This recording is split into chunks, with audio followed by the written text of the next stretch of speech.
Hey everyone, in this video we will see how to fix Crunchyroll not working on PS5, app cache and DNS setting to try.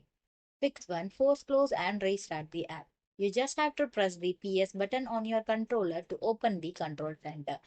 Select the switcher icon to overlapping squares. Highlight the Crunchyroll app. Then you have to press the option button 3 lines next to the triangle button on your controller. Select Close App and relaunch the Crunchyroll from your media home screen. Fix 2. Hard reset power cycle the PS5. You just have to press and hold the power button on the front of the PS5 until it beeps twice to turn it off completely.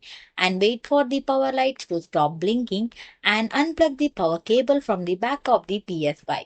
Wait exactly 30 seconds and plug the power cable back in and turn on your console.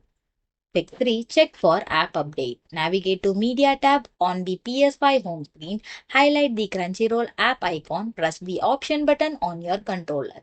Then select the Check for update and install any available updates. Pick 4. Update PS5 system software. Open the setting gear icon in the top right corner of the home screen. Then navigate to System Software and select System Software Update and Setting. Then you have to click on the Update System Software.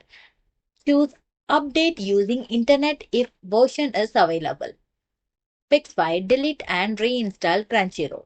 Go to the Media tab on your home screen, then highlight the Crunchyroll. Press the option button on your controller, select Delete and confirm. Go to the Media Gallery or PlayStation Store, search for Crunchyroll and click on Download. Thanks for watching.